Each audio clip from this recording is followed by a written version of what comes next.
এই মুহূর্তে শুধু দল গুছাচ্ছি এবং সেই সাথে রাষ্ট্রীয় যে অনিয়মটা এবং এই যে আইনশৃঙ্খলা রক্ষাকারী বাহিনীদের যে অবনতি এবং হামের যে অবস্থা যে দেখছেন যে বাচ্চারা প্রায় 400+ শিশু মারা গেছে, এই নানা বিষয়ে আমরা কার্যক্রম চালাচ্ছি সচেতনতার জন্য। রাজনীতির মধ্য দিয়ে একটি সুন্দর বাংলাদেশ গড়ে তোলার জন্য, যেখানে নতজানু পররাষ্ট্রনীতি থাকবে না।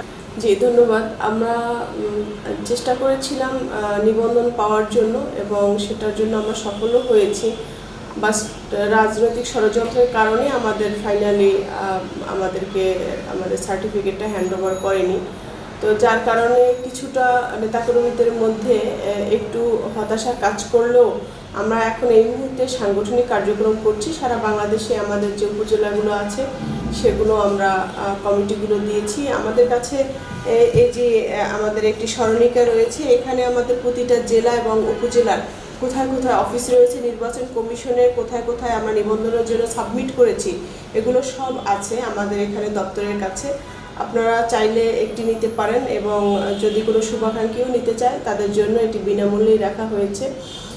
বেসিক্যালি নির্বাচন কমিশন চেয়েছিলেন 22টি জেলা এবং 100টি উপজেলা, সেখানে আমরা 23টি জেলা দিয়েছি এবং 103টি উপজেলা দিয়েছি। সকল কার্যক্রম এবং অফিসের ছবি সহ এখানে আমরা সব ডকুমেন্টারি দিয়ে আমরা একটি স্মরণিকা প্রকাশ করেছি। আমাদের গত 17 এপ্রিল যে প্রতিষ্ঠা বার্ষিকী হয়েছে সে প্রতিষ্ঠা বার্ষিকীতে আমরা সবাইকে উপহার হিসেবে দিয়েছি। এখন যেহেতু 12ই ফেব্রুয়ারি নির্বাচন হয়ে গেছে, এই মুহূর্তে আমাদের রাজনৈতিক কার্যক্রম হয়েছে, আমরা এই মুহূর্তে শুধু দল গুছাচ্ছি এবং সেই সাথে রাষ্ট্রীয় যে অনিয়মটা এবং এই যে আইনশৃঙ্খলা রক্ষাকারী বাহিনীদের যে অবনতি এবং হামের যে অবস্থা যে দেখছেন যে বাচ্চারা প্রায় 400+ শিশু মারা গেছে, এই নানা বিষয়ে আমরা কার্যক্রম চালাচ্ছি সচেতনতার জন্য। এবং এই যে ফুটবল দখল সহ যে দেখছেন যে কিভাবে করে আগে যেটি অবৈধ ছিল সেটি এখন বৈধ প্রক্রিয়া করার জন্য যে ধাপগুলো যে তারা এগিয়ে নিয়ে যাচ্ছে, যেটি বিগত কোনো সরকার করেনি, সে বিষয়গুলো নিয়ে আসলে আমরা এই মুহূর্তে সভা সেমিনার করার প্রস্তুতি নিচ্ছি।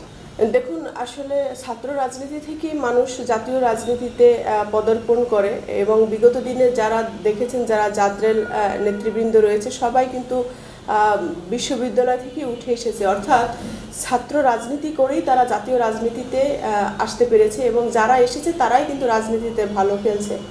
তো সেই জায়গা থেকে আসলে আমরাও কোটা সংস্কার আন্দোলনের মধ্য দিয়ে আমাদের রাজনৈতিক অঙ্গনে পদচারণ হয়েছে, হাঁটি হাঁটি পা পা করে আজকে জাতীয় রাজনীতিতে এসেছি।